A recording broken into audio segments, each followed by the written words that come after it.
وبرکاتہ نحمده ونصلی ونسلم علی رسولہ الکریم اما بعد فاعوذ باللہ من الشیطان الرجیم بسم اللہ الرحمن الرحیم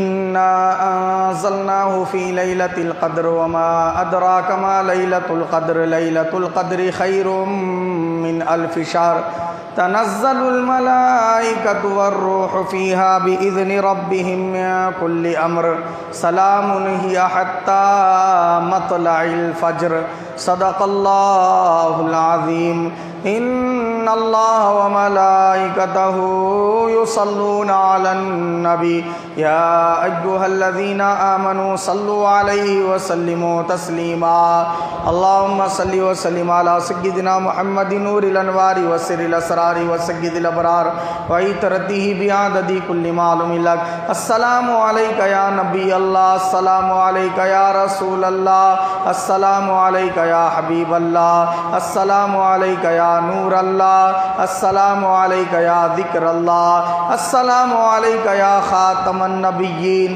السلام علیکہ یا رحمت للعالمین السلام علیکہ یا محمد مصطفیٰ السلام علیکہ یا احمد مجتبیٰ صلی اللہ تعالی علیہ وسلم۔ تھی ظلمت آپ سے پہلے اندھیرا تھا ہر ایک گھر میں، تھی ظلمت آپ سے پہلے اندھیرا تھا ہر ایک گھر میں، تم آئے ہو گئی دنیا منور یا رسول اللہ۔ محبت آپ کی غالب نہ ہو جب تک ہر ایک شے پر، مکمل ہو نہیں سکتا یہ ایمان یا رسول اللہ۔ اور کی محمد سے وفا تو نے تو ہم تیرے ہیں، کی محمد سے وفا تو نے تو ہم تیرے ہیں، یہ جہاں چیز ہے کیا لوح و قلم تیرے ہیں، نہ پہنچے تھے نہ پہنچے ہیں، نہ پہنچیں گے قیامت تک، وہ کیا پہنچیں گے خدا تک جو محمد تک نہیں پہنچے۔ عزیزان ملت اسلامیہ، یہ اللہ رب العزت کا بے پناہ فضل و کرم ہے کہ اس نے ہم تمام کو یہ محفل بابرکت سجانے کی توفیق عطا فرمائی۔ جیسا کہ آپ تمام حضرات نے مجھ فقیر سے خطبے میں سورہ قدر کی تلاوت سماعت کی، آپ تمام حضرات اس سورہ مبارکہ سے بخوبی واقف ہیں، کثرت کے ساتھ تلاوت کرتے بھی ہیں اور تلاوت سماعت کرتے رہتے ہیں۔ یہ سورہ مبارکہ میں اللہ پاک نے شب قدر کے تعلق سے اس کی فضیلت اور اس کا مقام و مرتبہ بیان فرمایا اللہ پاک نے انا انزلناہ فی لیلۃ القدر، کہ بے شک ہم نے اس کو یعنی قرآن مجید کو شب قدر میں نازل فرمایا، ایسی رات میں اتارا جس کی قدر کرنی چاہیے، جس کا احترام کرنا چاہیے، جس کی تعظیم کرنی چاہیے، جس میں عبادت کرنا چاہیے۔ تو اس کے لیے ہم نے کیا کیا ہے، وہ رات میں قرآن شریف کو نازل کیا۔ اچھا، جب تک قرآن شریف نازل نہ ہوا تھا، وہ رات سال کے 12 مہینوں کی جو راتیں ہیں ان راتوں ہی کی طرح عام رات تھی۔ جیسے ہی قرآن مجید کا نزول ہوا تو قرآن کے نزول سے اس رات کو تعلق اور نسبت ہوتے ہی رات کی فضیلت ایسی ہو گئی، سارے راتوں کی بادشاہ بن گئی۔ اب آپ عام دنوں کی راتوں میں عبادت کرتے ہیں تو وہ ثواب نہیں جو شب قدر میں عبادت کرنے والے کو اللہ عطا فرماتا ہے۔ اچھا، قرآن مجید تو ایک رات میں نہیں نازل ہوا نا، ایک رات میں نازل ہوا کیا مکمل 30 پارے؟ ہم دیکھتے ہیں سرکار کی حیات ظاہری میں قرآن شریف اعلان نبوت کے بعد سے نازل ہوتا رہا، کبھی 4-5 آیتیں، کبھی ایک سورہ، کبھی 2 سورے، کبھی 2-4 آیتیں تو کبھی ایک ہی آیت۔ اس طریقے سے قرآن مکے میں 13 برس اترتا رہا اور مدینے میں 10 برس اترتا رہا، تو مکمل 23 سال میں قرآن شریف کا نزول ہوتا رہا۔ اس کو اللہ پاک نے تنزیل کہا۔ کیا کہا قرآن مجید میں؟ اس کو تنزیل کہا۔ تنزیل کا مطلب ہے ٹھہر ٹھہر کر اترنا، اور کہاں سے اترنا؟ بیت معمور سے زمین پر اترنے کو، اور وہ بھی ٹھہر ٹھہر کر اترنے کو تنزیل کہتے ہیں۔ اس کا بھی ذکر قرآن مجید میں ہے، لیکن یہ سورہ مبارکہ کی آیت میں اللہ پاک قرآن کے تنزیل کی بات نہیں فرما رہا ہے، قرآن کے نزول کی بات بیان فرما رہا ہے۔ نزول وہ بھی آسمان سے اوپر سے نیچے کی جانب ہوا، لیکن آسمانوں میں چھوا وہ، اور پورے 30 پارے مکمل ایک ہی رات میں نازل ہوئے لوح محفوظ سے بیت معمور پر۔ یہ جو قرآن نازل ہوا، اس نازل ہونے کی رات کو شب قدر بولتے، اور دنیا میں رسول پاک پر جب قرآن شریف نازل ہوا، اس کی ابتدائی آیتیں اقرأ بسم ربک الذی خلق، یہ جو آیات مبارکہ ہے 5، وہ آیات مبارکہ غار حرا میں جو نازل کی گئی رسول پاک صلی اللہ علیہ وسلم پر، وہ بھی شب قدر ہی میں نازل کی گئی۔ تو معلوم یہ ہوا کہ شب قدر وہ رات ہے جس میں مکمل قرآن شریف بیت معمور پر نازل کیا گیا، اور زمین پر ابتدائی جو 5 آیتیں نازل کی گئی وہ بھی شب قدر ہی میں نازل کی گئی، اور مہینہ رمضان کا ہے، تو رمضان کے مہینے کو قرآن سے نسبت کی وجہ سے فضیلت حاصل ہے، اور اس رات کو قرآن سے نسبت کی وجہ سے فضیلت حاصل ہے۔ اب کتنی فضیلت ہے، مولا اس کی فضیلت کیا ہے؟ تو اللہ پاک نے خود سوال فرمایا، وما ادراک ما لیلۃ القدر، اے میرے محبوب کیا آپ جانتے ہیں یہ لیلۃ القدر کیا ہے، کیسی عظمتوں والی رات ہے؟ فرمایا اللہ پاک نے خود جواب دیتے ہوئے، لیلۃ القدر خیر من الف شہر، اس میں اگر کوئی بندہ ایمان و اخلاص کے ساتھ ثواب کی نیت سے پوری رات عبادت کر لیتا ہے تو میں اسے 1000 مہینوں سے زیادہ عبادت کا اجر عطا فرماتا ہوں۔ کتنے؟ 1000 مہینوں سے زیادہ۔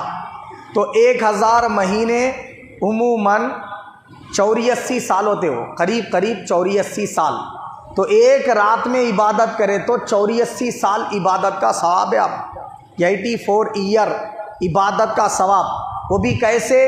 روز روزہ رکھتے ہوئے، روز رات بھر عبادت کرتے ہوئے، بغیر ریاکاری کے آپ 84 ایئر عبادت کرے تو کتنا ثواب ملتا، یہ ایک ہی رات میں عبادت کرنے والے کو اللہ عطا فرما دیتا۔ اب سوال یہ رہ گیا کہ شب قدر ہے کون سی رات آخر؟ اب اس میں تو علماء کا بڑا اختلاف ہے، اور احادیث شریفہ میں حضور پاک صلی اللہ علیہ وسلم نے رمضان مبارک کے پہلے 10 دنوں کا اعتکاف کیا، اور فرمایا جانتے ہو میں نے یہ شروع کے 10 دنوں کا اعتکاف کیوں کیا؟ اس لیے کیا تاکہ شب قدر کو معلوم کروں۔ تو حضور نے فرمایا اس میں نے شب قدر نہیں پائی۔ پھر دوسرے 10 دنوں کا اعتکاف کیا، فرمایا یہ 10 دنوں میں بھی میں نے شب قدر نہیں پائی۔ تیسرے 10 دنوں کا اعتکاف کیا، حضور کو شب قدر کا علم ہو گیا، تو آقا علیہ السلام بتانے کے لیے گئے صحابہ اکرام کے پاس، تو 2 صحابی آپس میں جھگڑ پڑے، لڑ رہے تھے، رسول پاک ان کے قریب پہنچے اور سرکار دو جہاں صلی اللہ علیہ وسلم سے اللہ نے وہ جو شب قدر کا علم دیا تھا وہ اٹھا لیا۔ تو حضور نے فرمایا جھگڑا ایسی بلا کا نام ہے کہ خیر جو اتر گیا تھا اس سے بندے محروم کر دیے جاتے، تو اس لیے لڑائی جھگڑے اور فساد سے ہمیشہ بچتے رہنا چاہیے۔ تو اللہ کے حبیب صلی اللہ علیہ وسلم سے اس کا علم کیوں اٹھایا گیا؟ وجہ کیا تھی اس کی؟ ایک ہی وجہ تھی کہ 2 صحابی آپس میں جھگڑ پڑے تھے۔ تو قرآن مجید میں اللہ پاک نے اس کا اشارہ دیا، کس کا؟ کہ شب قدر کون سی رات ہے اس کا۔ اب رسول پاک نے کیا فرمایا کہ آخری 10 دنوں کی 5 تاخراتوں میں سے ایک رات شب قدر ہے۔ تاخرات مطلب 21ویں شب یا 23ویں یا 25ویں یا 27ویں یا 29ویں، ان 5 میں سے کوئی ایک رات کیا ہے؟ شب قدر ہے۔ اب ایک بہت بڑے بزرگ ہیں، وہ کہتے ہیں خواجہ ابو الحسن عراقی رحمۃ اللہ علیہ، کیا نام ہے ان کا؟ حضرت خواجہ ابو الحسن عراقی رحمۃ اللہ علیہ فرماتے ہیں میں جب سے ہوش سنبھالا اس دن سے لے کے میری پوری عمر میں کبھی کوئی شب قدر نہیں چھوٹی، بولے انہوں ہر سال شب قدر کو پایا۔ اور وہ شب قدر کی پوری علامتیں مجھے میسر آئیں، ملی، اور میں پہچانتا رہا، اور اس کا میرے پاس ایک تجربہ ہے۔ بولے انہوں کیا تجربہ ہے؟ تجربہ یہ ہے کہ جب کبھی اتوار کو پہلا روزہ ہوا یا چہارشنبے کو رمضان کا پہلا روزہ ہوا تو وہ کہتے ہیں کہ 29ویں شب کو میں نے شب قدر پایا۔ کیا بولے وہ بزرگ؟ اتوار یا چہارشنبے کے دن پہلا روزہ ہوا تو میں نے شب قدر 29ویں رات میں پائی، اور فرمایا اگر منگل یا جمعہ یا ہفتے کے دن، 3 دنوں میں سے کوئی، منگل، جمعہ، ہفتہ، ان میں سے اگر رمضان کا پہلا روزہ ہوا کسی دن میں تو پھر میں نے شب قدر کو 27ویں شب میں پایا۔ بولے جو اب ہم آج منا رہے تاخرات، اس شب میں پانے کے لیے کیا ہے؟ روزہ کب شروع ہونا؟ جمعہ یا منگل یا پھر ہفتے کے دن، اگر شروع ہوا تو 27ویں شب شب قدر ہے۔ بولے اور فرمایا پہلا روزہ اگر پیر کے دن ہوا تو میں نے 21ویں شب کو شب قدر پایا۔ بولے پہلا روزہ اگر جمعرات کو ہوا تو میں نے 25ویں شب کو شب قدر پایا۔ تو یہ جو ہے نا ایک بزرگ ہے حضرت ابو الحسن عراقی، انہوں نے جو ہے نا کیا ہے یہ اپنا تجربہ پیش کیا۔ حدیث پاک میں حضور نے 5 تاخراتوں کا ذکر کیا۔ اب سوال یہ وہ 5 تاخراتوں میں سے کون سی رات شب قدر ہے؟ امام شافعی کہتے ہیں 21ویں شب ہے، وہ گھومتی پھرتی نہیں، ایک ہی رات ہے اور وہ 21ویں شب ہے۔ بولے امام اعظم ابو حنیفہ، حضور غوث پاک خواجہ غریب النواز اور کثرت سے اولیاء اللہ اور کثرت سے علماء اکرام کا قول یہ 27ویں شب شب قدر ہے۔ بولے اور قرآن مجید میں جو اللہ پاک نے نازل فرمایا اور سورہ قدر کے اندر بیان کیا تو 3 آیتوں میں لیلۃ القدر فرمایا اللہ نے، لفظ لیلۃ القدر 3 مرتبہ بیان کیا۔ کتنے بار؟ 3 بار۔ دیکھو انا انزلناہ فی لیلۃ القدر 1 بار ہو گیا، وما ادراک ما لیلۃ القدر 2 بار ہو گیا، لیلۃ القدر خیر من الف شہر 3 بار ہو گیا۔ تو حضرت عبداللہ ابن عباس رضی اللہ عنہ اور دیگر صحابہ اکرام بیان کرتے ہیں کہ شب قدر 27ویں ہی شب ہے۔ وہ کیوں ہے؟ اس لیے کہ اللہ نے ایک ہی سورے میں 3 مرتبہ لیلۃ القدر کا لفظ بیان فرمایا، اور لیلۃ القدر میں کتنے حروف ہیں؟ 9۔ کتنے حروف ہیں؟ لام یہ لام تے، لیلت الف لام قاف دال رے، لیلۃ القدر کتنے حروف ہے؟ 9۔ کتنے بار آیا؟ 3 بار، 9 تیا 27۔ وہ کہتے ہیں کہ اللہ نے یوں ہی 3 مرتبہ لیلۃ القدر نہیں کہا، لیلۃ القدر 3 بار کہنے میں یہ اشارہ ہے کہ لیلۃ القدر میں 9 حروف ہے، آیا 3 بار، 9 تیا 27، 27ویں شب شب قدر ہے۔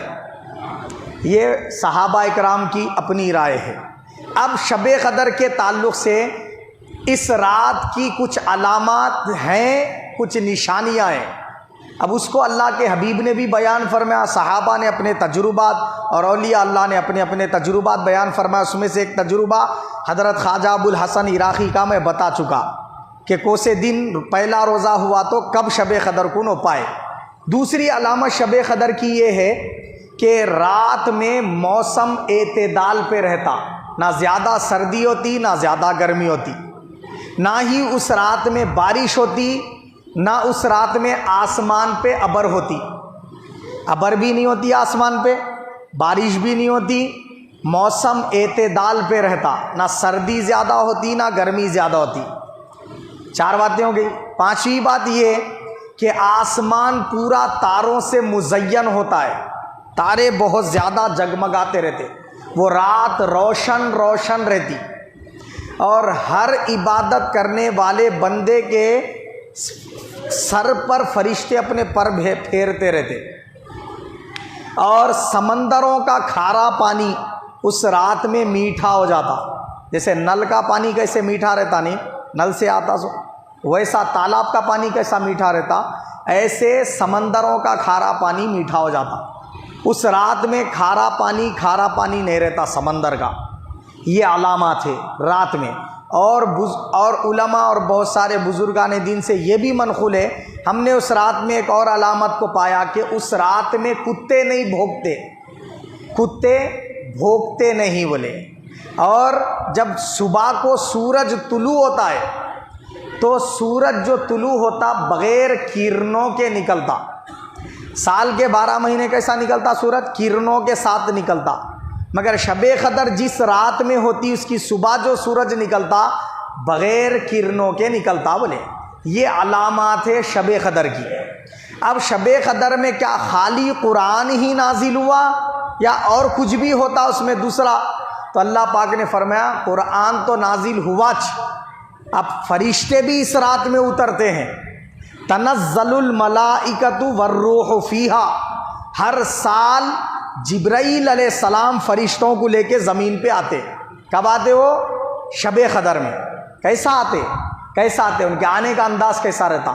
حضرت جبرائیل علیہ السلام آگے ہوتے اور ان کے ہاتھ میں ہرا جھنڈا رہتا، جھنڈے پہ لا الہ الا اللہ محمد رسول اللہ لکھا ہوا رہتا۔ انہوں آگے رہتے، ان کے پیچھے 70,000 فرشتوں کا ہجوم رہتا، پھر ان کے پیچھے حضرت اسرافیل علیہ السلام رہتے، ان کے ہاتھ میں ہرا جھنڈا رہتا، اس پہ لکھا ہوا رہتا لا الہ الا اللہ محمد رسول اللہ۔ ان کے پیچھے 70,000 فرشتے رہتے، پھر ان کے پیچھے ملک الموت رہتے اسرائیل علیہ السلام، ان کے ہاتھ میں ہرا جھنڈا رہتا، اس میں لا الہ الا اللہ محمد رسول اللہ لکھا ہوا رہتا، اور ان کے پیچھے 70,000 فرشتے، میکائیل علیہ السلام کے پیچھے 70,000 فرشتے۔ اس طریقے سے 70,000 کی ٹولیوں کے ساتھ وہ فرشتے زمین پہ آتے۔ اب وہ جھنڈے لا کے کہاں لگاتے؟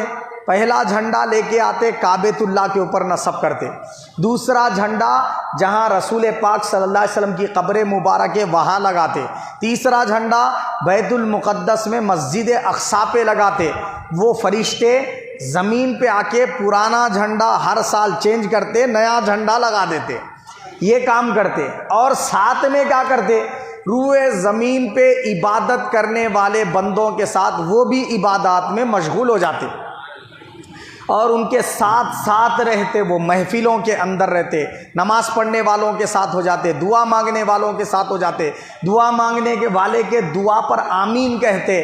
تو اتنے فرشتے اترتے، اللہ کے حبیب نے حدیث پاک میں فرمایا کہ ساری زمین پر ایک رائی کے دانے کی اتنی جگہ بھی خالی نہیں رہتی، اگر اتنی جگہ بھی کہیں خالی ہے تو فرشتہ آ کے وہاں پہ ٹھہر جاتا بولے، اتنی جگہ بھی خالی نہیں رہتی، پوری زمین پہ پورے فرشتے بھر جاتے، اتنے فرشتے کثرت کے ساتھ نازل ہوتے۔ وہ فرشتے کب تک رہتے؟ جب تک فجر کا ٹائم شروع نہیں ہوتا جب تک رہتے، یعنی سحر کا ٹائم ختم ہونے تک پورے زمین پہ وہ فرشتے رہتے، آپ کی دعاؤں پر آمین کہتے، آپ کے عبادت کرنے والوں کو اپنے پروں کے سائے میں لے لیتے، اس کے جسم پہ اس کے سر سے لے کے پیر تک کیا ہے اپنے پروں کو پھیرتے رہتے، اور ساری رات وہ بھی عبادت کرنے والوں کے ساتھ عبادت میں مشغول رہتے۔ تمام مخلوقات انسان اور جنات کو چھوڑ کے یہ جان لیتی کہ آج کی رات شب قدر ہے، بلکہ اتنی عظمت والی رات ہے وہ۔ اور بتایا گیا، بعض بزرگان دین نے بیان کیا کہ ہم نے دیکھا اس رات میں خاص لمحہ ہے، اس لمحے میں سارے درخت اللہ کو سجدہ کرتے ہیں، سارے چرین پرین ساری مخلوقات اللہ کے حضور سجدہ کر دیتی ہے، پورا زمین پہ سجدہ کر کے اٹھتے ہیں۔ ہم نے اس رات میں یہ بھی جو ہے نا معاملہ دیکھا ہے۔ تو یہ سب کیا ہے؟ بزرگان دین کے اپنے تجربات ہے جو انہوں نے مشاہدہ فرمائے۔ یہ تھی شب قدر کے تعلق سے اہم باتیں۔ اب کیا عبادت کرنی چاہیے اس رات میں؟ اللہ کے حبیب نے حدیث پاک میں فرمایا کہ اللہم انک عفو کریم تحب العفو فاعف عنا یا کریم۔ یہ دعا خاص طور پہ اس رات میں مانگا کرو۔ مانے کیا اس کے؟ اے اللہ، بے شک تو معاف کرتا ہے، معاف کرنے کو پسند فرماتا ہے، میری مغفرت فرما دے، مجھے معاف کر دے، یہ اس کے معنی ہے۔ ام المومنین عائشہ صدیقہ رضی اللہ عنہا نے سرکار دو جہاں صلی اللہ علیہ وسلم سے سوال کیا، یا رسول اللہ، میں اگر شب قدر کو پالوں تو کیا عبادت کروں، کیا کروں؟ تو حضور نے یہ دعا تعلیم فرمائی، یہ دعا خاص طور پہ مانگو بول کے۔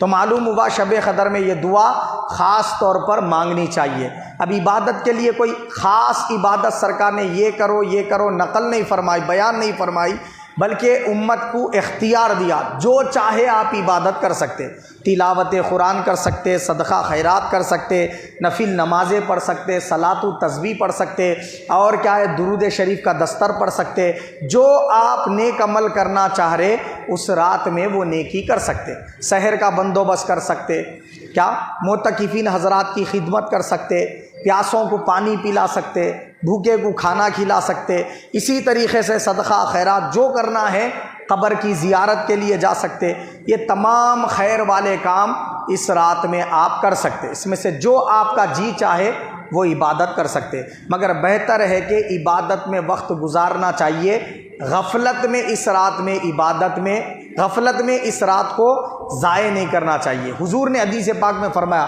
جو بندہ شب قدر کو پا لیا اور ایمان و اخلاص کے ساتھ ثواب کی نیت سے اس رات میں عبادت کیا، وہ دنیا اور آخرت کے خیر پا لیا بولے سرکار، اور جو اس رات کی بھلائی سے محروم ہو گیا وہ تو محرومی رہ گیا بولے حضور، محرومی ہو گیا فرمایا سرکار دو جہاں صلی اللہ علیہ وسلم نے۔ تو یہ رات بڑی کیا ہے، فضیلت کی حامل ہے، تو اس کی قدر کرنی چاہیے۔ اب آئیے، یہ رات کو میں نے جیسا کہ خطاب کے اول حصے میں بتایا کہ یہ رات میں قرآن نازل ہوا۔ اب قرآن سے پوچھتے ہیں، اے قرآن تو نازل ہوا کیوں؟ بھئی قرآن تو نازل ہوا، رات کو فضیلت مل گئی، مہینہ رمضان کا مبارک بن گیا، یہ سب تو اپنی جگہ پہ ہے، مگر قرآن آیا کیوں، اس کے آنے کا مقصد کیا ہے؟ تو یوں تو قرآن کے آنے کے بہت سے مقاصد ہیں، مگر قرآن کہتا ہے ان مقاصد میں سے ایک مقصد میرے آنے کا یہ ہے کہ لوگوں کے دلوں میں عظمت مصطفیٰ کو بٹھا دوں، لوگوں کو رسول پاک صلی اللہ علیہ وسلم کا تعظیم اور ادب کرنے والا بنا دوں، لوگوں کو حضور سے ٹوٹ ٹوٹ کے محبت کرنے والا بنا دوں۔ اس کے لیے میں دنیا میں آیا ہوں۔ میرے آنے کے مقاصد میں سے ایک مقصد کیا ہے کہ تم کو ادب مصطفیٰ سکھاؤں، عشق مصطفیٰ سکھاؤں، نعت مصطفیٰ کیسے پڑھی جائے اس کے انداز بتاؤں، اس کے لیے میں تمہارے پاس آیا ہوں فرمایا قرآن نے۔ تو اس کے مقاصد میں سے ایک مقصد یہ ہے۔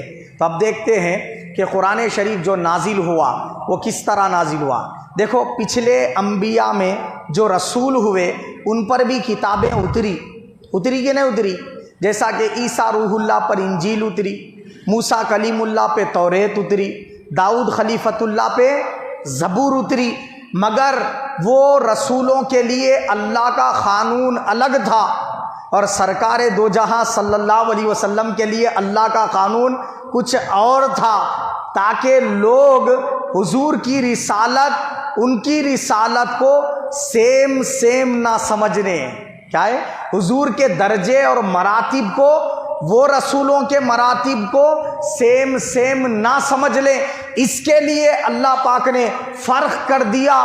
وہ رسولوں پر جب کتاب اتاری تو فرمایا ان رسولوں سے وہاں آؤ جہاں کتاب اترنے والی ہے۔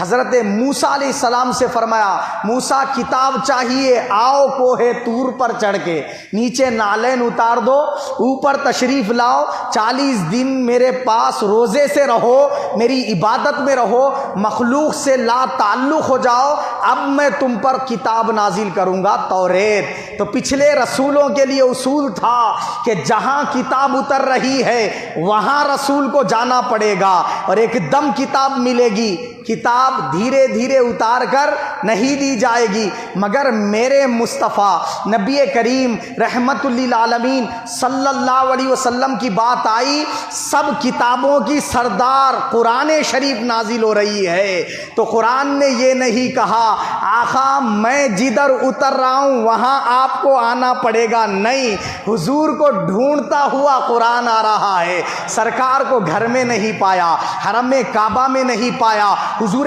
پاک صلی اللہ علیہ وسلم غار ہیرا میں ہے تو قرآن چل کے غار ہیرا میں آیا، 5 آیتیں وہاں پہ آئی، سرکار اپنے زوجہ کے ساتھ بستر میں ہیں، قرآن چل کے بستر پہ آیا، سرکار صحابی کے گود میں سر رکھ کے سو رہے ہیں، قرآن وہاں پر آیا، سرکار حرم کعبہ میں ہے وہاں پر آیا، سرکار نے مکہ چھوڑ دیا، مدینہ کو اختیار کیا، قرآن نے یہ نہیں کہا کعبہ یہاں ہے، آقا آپ کو مدینے سے مجھے لینے یہاں آنا پڑے گا، میں یہاں نازل ہوتا رہا ہوں، آپ یہیں آئیں تو میں آپ کو ملوں گا، نہیں کہا قرآن نے۔ حضور نے 13 سال کے بعد، قرآن کے نزول کے شروع ہونے کے 13 سال بعد مکہ مکرمہ چھوڑ دیا، مدینہ اختیار کر لیا، تو قرآن نے کہا اب میں بھی مکہ میں جانے والا نہیں، جدھر جدھر مصطفیٰ ہے میرے بھی قدم اس طرف ہیں، تو قرآن چل کے مدینہ منورہ میں آیا،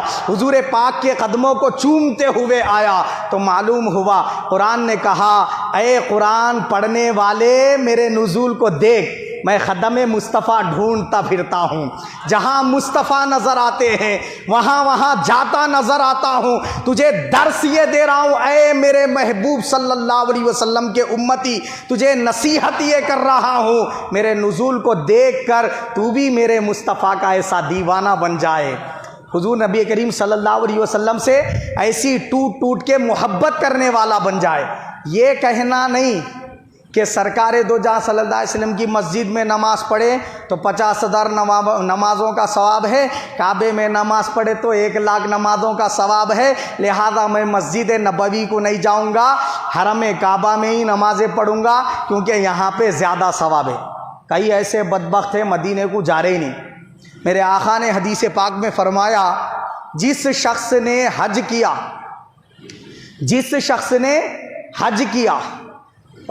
مکہ مکرمہ کو گیا اور مدینے میں مجھ سے ملنے نہیں آیا، میرے قبر کی زیارت نہ کی، حضور نے فرمایا اس نے مجھ پر ظلم کیا، فرمایا سرکار نے، اور جو حج کیا میرے قبر کی زیارت کی میری شفاعت اس کے لیے واجب ہے، فرمایا۔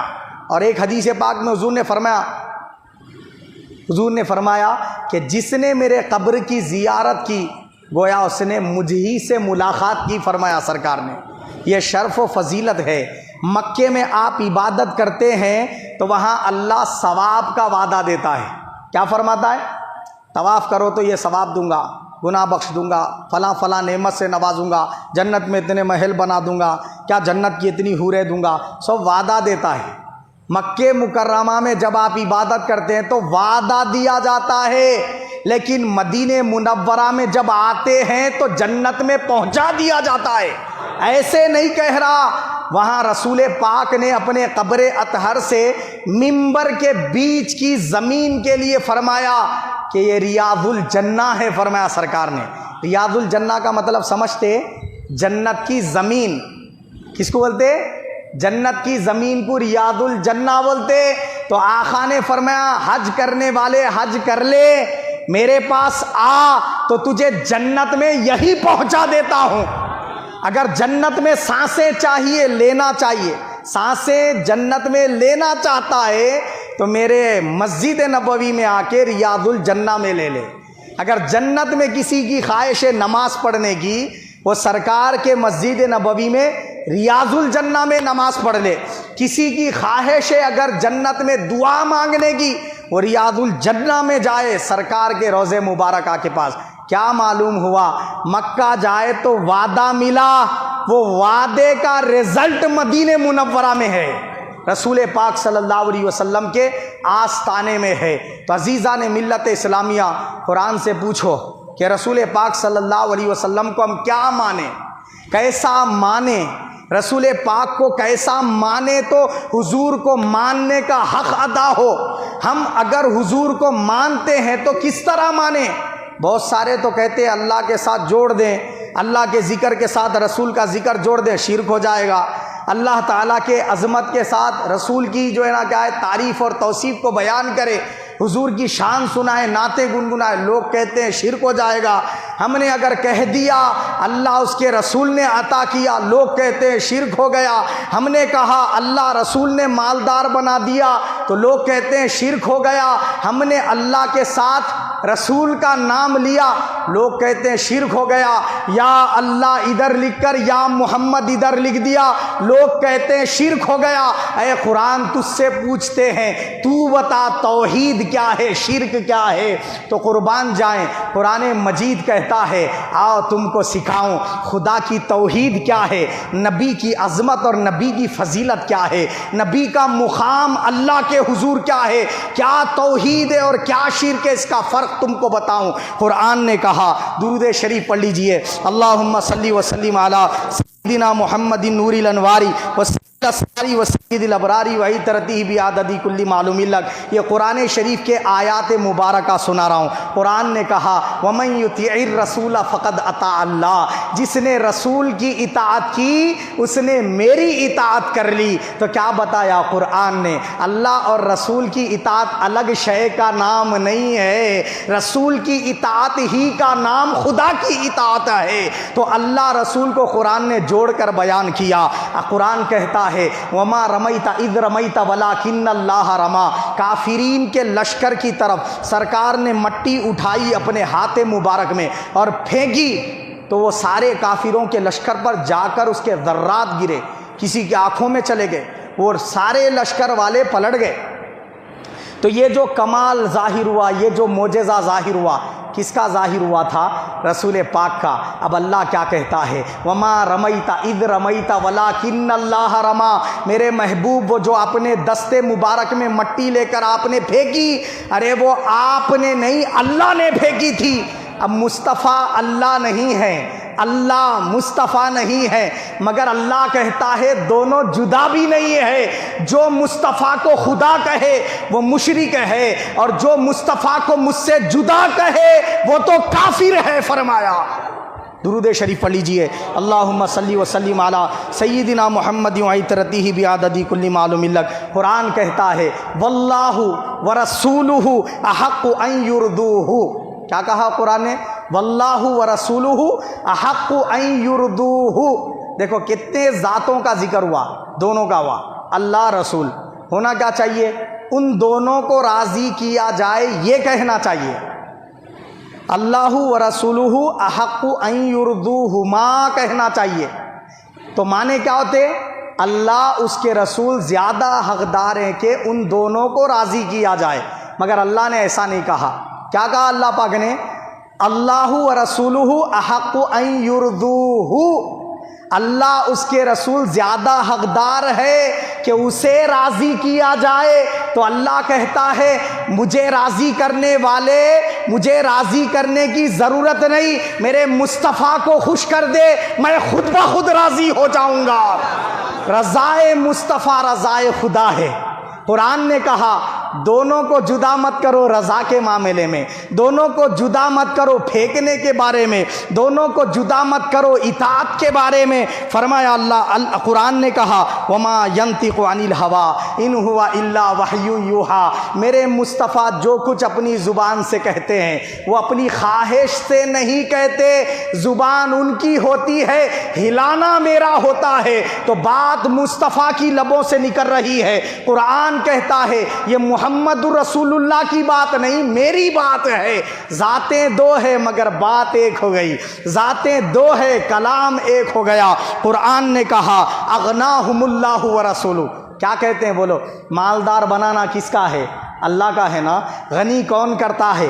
اللہ کرتا ہے۔ میں قرآن سنا رہا ہوں، اگر حدیث سناتا تو آپ کہہ سکتے تھے ضعیف حدیث ہے، یہ قرآن کی آیت ہے۔ اللہ فرماتا ہے اغناہم اللہ ورسولہ، اللہ اس کے رسول نے ان کو مالدار کر دیا، اللہ اس کے رسول نے ان کو غنی کر دیا۔ تو غنی اللہ بھی کرتا ہے، غنی رسول بھی کرتے ہیں۔ اللہ پاک فرما رہا ہے رسول کا غنی کرنا میرا ہی غنی کرنا ہے، رسول کی عطا اللہ کی عطا ہے۔ دیکھیے آپ قرآن مجید میں اللہ پاک نے فرمایا، کیا فرمایا؟ وَلَوْ أَنَّهُمْ رَضُوا مَا آتَاهُمُ اللَّهُ وَرَسُولُهُ، کیا فرمایا اللہ نے؟ وَلَوْ أَنَّهُمْ رَضُوا مَا آتَاهُمُ اللَّهُ وَرَسُولُهُ۔ یہ ساری آیات میں کیا بات معلوم ہو رہی؟ خدا کہیں پر بھی مصطفیٰ کو نہیں چھوڑ رہا، کہیں پر بھی حضور کو نہیں چھوڑ رہا۔ کہتا ہے اللہ پاک اگر وہ اس بات پر راضی ہو جاتے تو کتنا اچھا تھا۔ کون؟ منافقین، کہ اللہ اس کے رسول نے انہیں عطا کیا، ایسا نہیں کہا، اللہ نے انہیں عطا کیا، اس بات پہ راضی ہو جاتے، ہے نہیں؟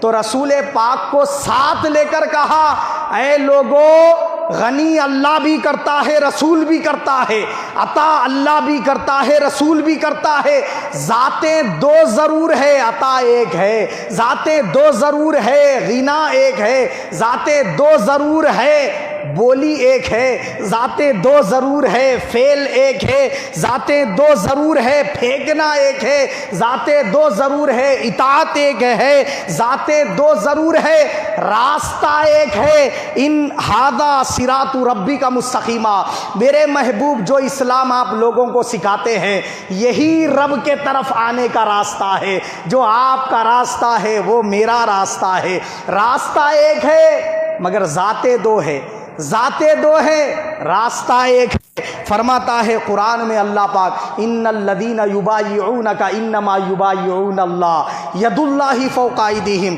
بے شک وہ لوگ جو اپنے ہاتھ میرے نبی کے ہاتھ میں دے کر بیعت کرتے ہیں، مرید بنتے ہیں، میرے حبیب کے ہاتھ میں ہاتھ دے کر بیعت کرتے ہیں، اللہ فرما رہا ہے وہ تو اللہ سے بیعت کرتے ہیں۔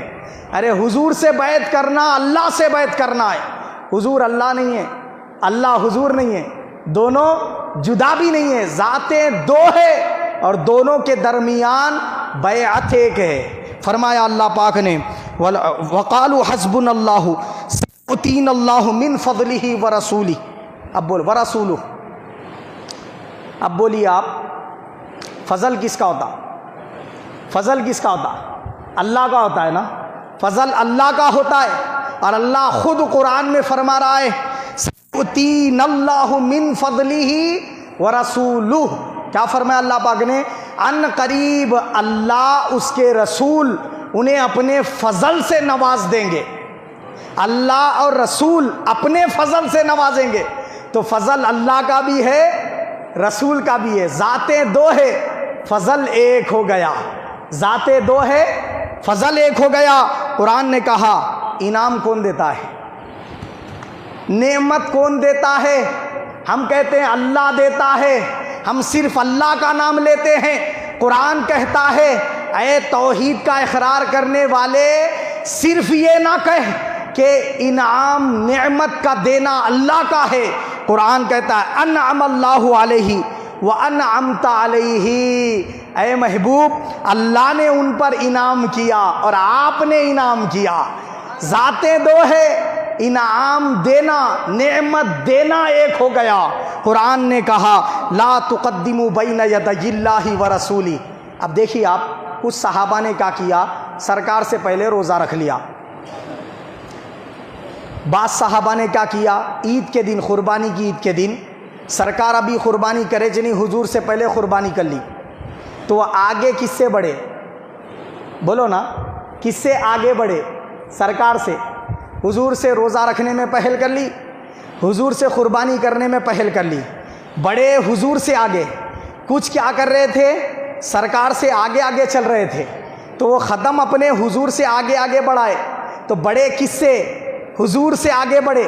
اور اللہ کہتا ہے سورہ حجرات میں، فرماتا ہے لا تقدموا بین یدی اللہ ورسولہ، اے ایمان والو اپنے قدم اب اللہ اس کے رسول سے آگے نہ بڑھاؤ۔ ارے اللہ تو قدموں سے پاک ہے، اللہ سے کون آگے بڑھ سکتا ہے؟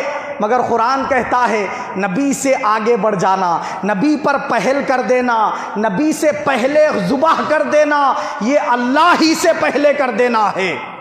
ذاتیں دو ہے، پہل کرنا ایک ہو گیا۔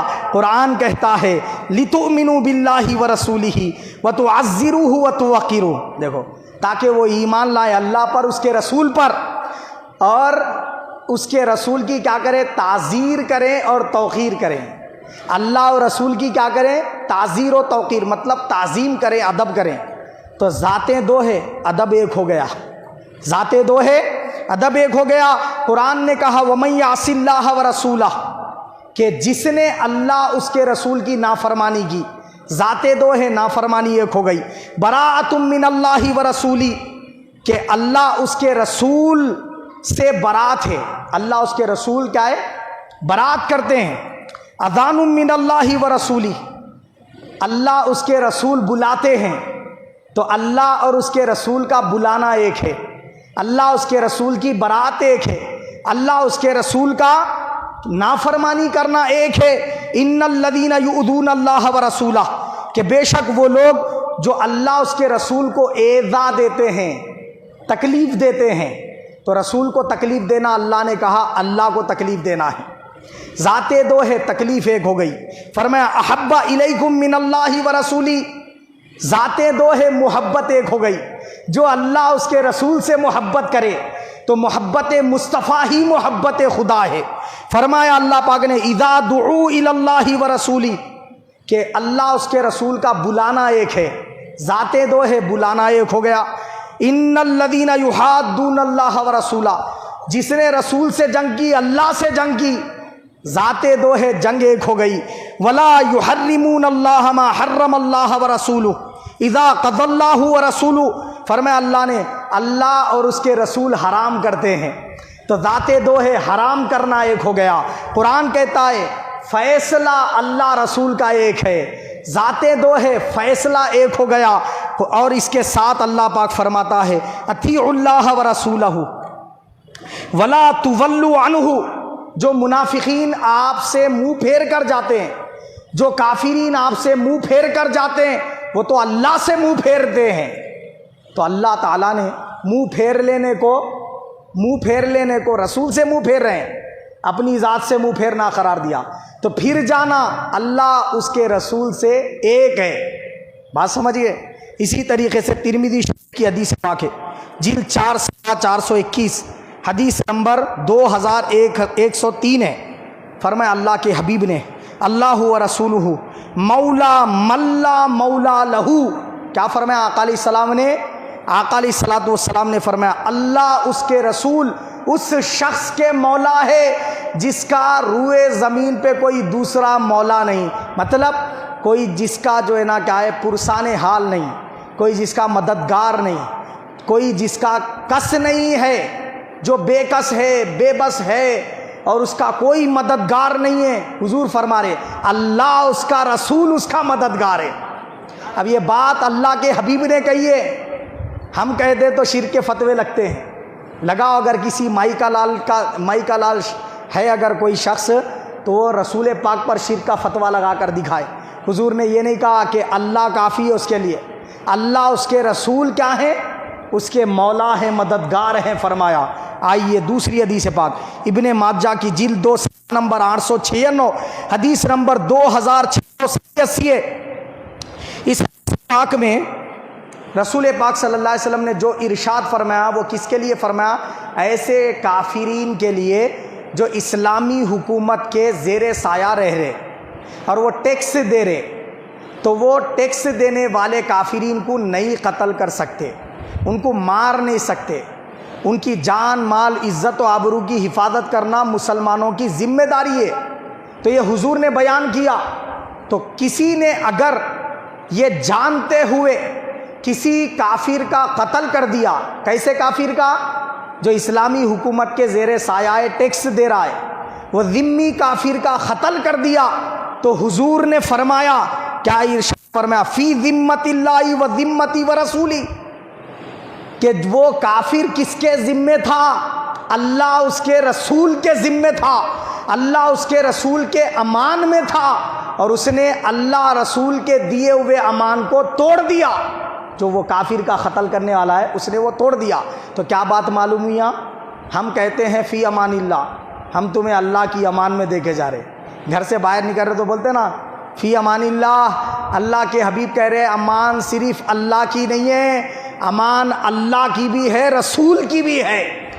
کیا فرمایا؟ فی ذمت اللہ و ذمتی و رسولی، کہ ذمہ لینا، امان دینا یہ اللہ کا بھی ہے، رسول کا بھی ہے، ذاتیں دو ہے، امان دینا ایک ہو گیا۔ فرمایا طبرانی المعجم الکبیر کی جلد 2 95 حدیث نمبر 1423 پر اب حدیث پاک ہے۔ صحابہ اکرام بیٹھے ہوئے تھے، ابو بکر صدیق، عمر فاروق بھی وہاں پر تھے اور دیگر صحابہ اکرام تھے۔ تو وہاں صحابہ اکرام میں بحث چل رہی تھی تقدیر کے مسئلے پر۔ رسول پاک وہاں پر تشریف لائے، وہ کم علمی تھی ابھی لوگوں کے اندر، تقدیر کے مسئلے پر غلط بحث کر رہے تھے۔ آقا علیہ السلام جلال میں آ گئے کہ تم یہ مسئلے پہ گفتگو کیوں کیے، جبکہ مکمل مضبوط ابھی علم تمہیں نہیں آیا، تو بحث کیوں کیے تقدیر کے مسئلے پر؟ ناراضگی ظاہر کی آقا علیہ السلام نے۔ تو صحابہ کرام نے اب جواباً حضور سے کہا، کیا کہا؟ یہ جملہ قابل توجہ ہے۔ صحابہ نے رسول کو کیا سمجھا ہے اپنے ذہن میں؟ دیکھیے، انہوں نے کہا فقالوا تبنا الی اللہ، کہہ کر خاموش نہیں ہوئے، فقالوا تبنا الی اللہ ورسولی۔ کیا کہا انہوں نے؟ اے اللہ کے رسول، ہم اللہ اس کے رسول سے توبہ کرتے ہیں۔ ہم صرف کس سے توبہ کرتے؟ اللہ سے۔ اور صحابہ کہہ رہے ہیں ہم اللہ سے بھی توبہ کرتے ہیں، رسول سے بھی توبہ کرتے ہیں۔ تو توبہ اللہ رسول کی ایک ہو گئی۔ آئیے ام المومنین عائشہ صدیقہ رضی اللہ تعالیٰ عنہ سے، سرکار کسی مسئلے پر ناراض ہو گئے، انہوں نے کہا اتوب الی اللہ ورسولی، یا رسول اللہ میں توبہ کرتی ہوں اللہ اس کے رسول سے۔ یہ صحابہ اکرام کا عقیدہ ہے، اور یہ جو سنایا قرآن نے دیا ہے، تو معلوم یہ ہوا کلمے میں اذانوں میں ہے نام تمہارا۔ دیکھو، کلمے میں اذانوں میں ہے نام تمہارا، اس شان سے دنیا میں آیا نہیں کوئی، اس شان سے دنیا میں آیا نہیں کوئی، ایک سنت رسول بھی اب تک نہ مٹ سکی۔ کیسی وفات، یہ تو مسلسل حیات ہے، کیسی وفات، یہ تو مسلسل حیات ہے۔ تو عزیزان ملت اسلامیہ، قرآن نے ہم کو درس یہ دیا کہ رسول پاک صلی اللہ علیہ وسلم کو کبھی اللہ سے جدا مت کرو۔ جب اللہ کا ذکر کرو تو رسول کا ذکر ساتھ میں کرو۔ نماز خدا کی پڑھو، عبادت خدا کی کرو، روزہ اللہ کے لیے رکھو، نماز اللہ کے لیے پڑھو، طواف اللہ کے گھر کا کرو، قربانی جب کر رہے ہو اللہ کا نام لے کر ذبح کرو، منت اللہ سے مانگو، قسم اللہ کی کھاؤ، کیا دعا اللہ سے مانگو، یہ سب کام اللہ کے لیے کرو، کیونکہ وہ معبود ہے، خالق ہے، ساری کائنات کا بنانے والا، حاجت روا ہے۔ مگر رسول کو مانو تو کیسا مانو کہ رسول کو اللہ نے یہ شان دی ہے کہ توبہ اللہ سے بھی ہوگی، رسول سے بھی، امان اللہ سے بھی ملے گی، رسول سے بھی، فضل اللہ کا بھی ملے گا، رسول کا بھی۔ یہ قرآن نے ہم کو درس دیا، ان معاملات میں اللہ سے رسول کو مت توڑو۔ دیکھو نماز شروع کر رہے، اللہ اکبر بولے، اللہ اکبر بول کے اللہ کو تو یاد کرے، مگر یہ جو کانوں تک ہاتھ اٹھا کے یہ ہاتھ باندھ رہے، یہاں باندھو یا کہاں پہ بھی باندھو، طریقہ کس کا ہے جی؟ رسول پاک کا ہے۔ جب تک اللہ اکبر کے ساتھ رسول اللہ کی سنت نہ مل جائے نماز شروع نہیں ہو سکتی، نماز شروع نہیں ہو سکتی۔ رکوع میں سبحان ربی العظیم پڑھ رہے، مگر رکوع کرنے کا طریقہ کس کا ہے؟ محمد الرسول اللہ کا ہے۔ سمیع اللہ لمن حمیدہ ربنا لک الحمد، یہ آپ نے کہا، اللہ کو یاد کیا، مگر اٹھ کر سیدھا کھڑے ہونے کا طریقہ مصطفیٰ کا ہے۔ سجدے میں جا کے خدا کو یاد ضرور کرتے ہو، سجدہ کرنے کی ادا مصطفیٰ کی ہے۔ نماز اختتام پہ جب لاتے ہو تشہد پڑھتے ہو، التحیات للہ والصلوات والطیبات، اس میں آپ نے اللہ کی حمد و ثنا بیان فرمائی، بہت خوب، مگر نماز مکمل نہیں ہوتی جب تک السلام علیکہ ایھا النبی ورحمۃ اللہ وبرکاتہ نہ پڑھ لیا جائے۔ نماز مقبول نہیں ہوتی جب تک نماز میں خدا کی تسبیح کے ساتھ، تلاوت قرآن کے ساتھ، خدا کے ذکر کے ساتھ، محمد الرسول اللہ پر اللہم صلی علی محمد وعلی آل محمد درود نہ پڑھ لو، نماز مقبول نہیں ہوتی۔ ارے اذان کو دیکھو، اشہد اللہ الہ الا اللہ ہے تو ساتھ میں اشہد ان محمد الرسول اللہ ہے۔ اذان مکمل نہیں محمد کے نام کے بغیر، کلمہ مکمل نہیں محمد کے نام کے بغیر، نماز مکمل نہیں محمد کے نام کے بغیر۔ روزہ خدا کے لیے رکھتے ہو، مگر سحر کرنا مصطفیٰ کی ادا ہے، افطار کرنا مصطفیٰ کی ادا ہے۔ روزہ رکھ رکھنے کا جو ادا ہے، اسٹائل ہے، یہ محمد مصطفیٰ کا ہے. یہ کرو گے تب روزہ مکمل ہوگا. سارا حج اٹھا کر دیکھ لو، سارا حج خدا کی عبادت ضرور ہے مگر ادائیں کس کی ہے؟ اللہ کے حبیب کی ہے. زکوٰۃ دینا یہ حکم خدا نے ضرور دیا ہے، دے بھی رہے ہو خدا کے لیے مگر دینے کی ادا کس کی ہے؟ محمد مصطفیٰ کی ہے. سارے دین کو کھنگالو، جہاں جہاں دیکھو گے محمد مصطفیٰ نظر آئیں گے.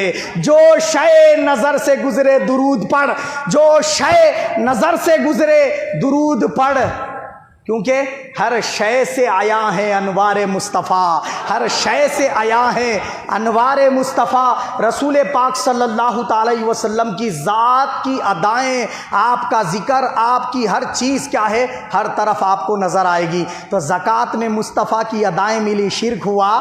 نماز میں مصطفیٰ پر سلام اور درود ہوا، شرک ہوا. اذان میں اشہد ان لا الہ الا اللہ کے ساتھ اشہد ان محمد رسول اللہ ملا، شرک ہوا نہیں ہوا. کلمے میں لا الہ الا اللہ کے ساتھ محمد الرسول اللہ جڑ گیا، شرک ہوا نہیں ہوا. سارے دین کے اندر جدھر کھنگالو مصطفیٰ نظر آئے. آنکھ والا تیرے جلووں کا تماشا دیکھے، آنکھ والا تیرے جلووں کا تماشا دیکھے. دیدہ کور کو کیا آئے نظر کیا دیکھے. یہ دیکھنے کے لیے آنکھ والا ہونا ضروری ہے. تو عزیزان ملت اسلامیہ، سرکار ان تمام چیزوں میں جڑ گئے، شرک ہوا نہیں ہوا. ہم نے کہا اللہ کے ذکر کے ساتھ محمد محمد کیا کرو، لوگوں نے کہا شرک ہے شرک ہے شرک ہے. تو آپ فیصلہ کیجئے یہ شرک ہے یا توحید ہے. ارے جہالت پہ تمہاری لاکھ لعنت ہو کہ تم نے جو توحید قرآن نے سکھائی اس کو تو شرک بنا دیا، اور جو شیطانی توحید تھی اس کو رحمانی توحید بنا دیا. دیکھو ابلیس آج بھی عبادت خدا کر رہا کہ نہیں کر رہا؟ آج بھی عبادت خدا کر رہا انہیں. اللہ کو کبھی سجدہ نہیں کر تو نہیں بولا انہیں، کبھی یہ نہیں بولا میں خدا ہوں میری عبادت کرو بولی. بولا کہ ابلیس کبھی نہیں بولا انہیں. الٹا فرعون بولا میں خدا ہوں بولے تو انہیں آ گیا دروازے پہ. کون؟ ابلیس. فرعون کے دروازے پہ آ کے کھٹکا مارا. فرعون اندر سے پوچھا کون بول کے بولے تو لعنت ہو تیری خدائی پہ. بولا انہیں کون؟ ابلیس شیطان جی. فرعون کے دروازے پہ آ کے کھٹکا مارا تو انہیں پوچھ رہا اندر سے فرعون کون ہے دروازے پہ. انہیں بولا میں کو نہیں پہچانا، میں کو نہیں پہچانا. فرعون بولا تیری اتنی جرت، آ کے کھٹکا بھی مار رہا پھر پوچھ رہا میں کو نہیں پہچانا بول کے. کون ہے رے بدبخت بول کے بولا لعنت ہو تیری خدائی پہ. بولا انہیں ابلیس خدا تو وہ ہوتا ہے جس کو سارے چیزوں کا علم ہوتا ہے، تجھے تو اتنا ہی نہیں معلوم دروازے کے پیچھے کون ہے. بولا انہیں بات سمجھ رہے. کبھی کبھی شیطان بھی کیا ہے معلوم، انسان کے گناہوں پہ شرمندہ ہو جاتا انہیں. ارے بہت اوور کر دے رہا تو بول کے انہیں سبق سکھانے آ جاتا. انسان اتنا گیا گزرا بھی ہے، خدائی کا دعویٰ کر دیا ایسا، نبوت کا دعویٰ کر دیا، ایسے انسان بھی ہے. مگر شیطان کبھی نہیں بولا میں خدا ہوں بول کے. معلوم ہے نافرمانی کرا انہیں، مگر خدا ہوں بول کے کبھی نہیں بولا انہیں. پھر مردود کیا حساب سے ہوا؟ عبادت خدا تو کر رہا، 600 کروڑ سال کی عبادت ہے. مردود کیا وجہ سے ہوا؟ اللہ پاک نے فرمایا میرے یہ نبی ہے آدم، ادب کے لیے سجدہ کر دے. ادب کرنے سے مکر گیا انہیں، ادب نبی نہیں کیا. تو خدا نے کہا اول جب انسان کو بنایا تبھی میں نے 2 گروہ بنا کے فیصلہ سنا دیا.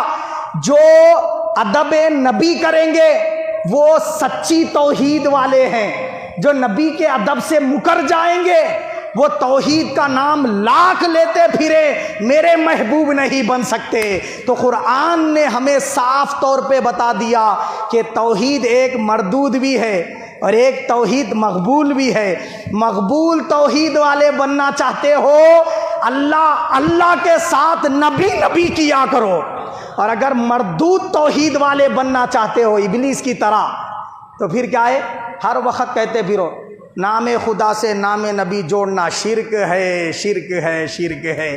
اللہ پاک ہمیں ایسی لعنتی توحید سے محفوظ فرمائے.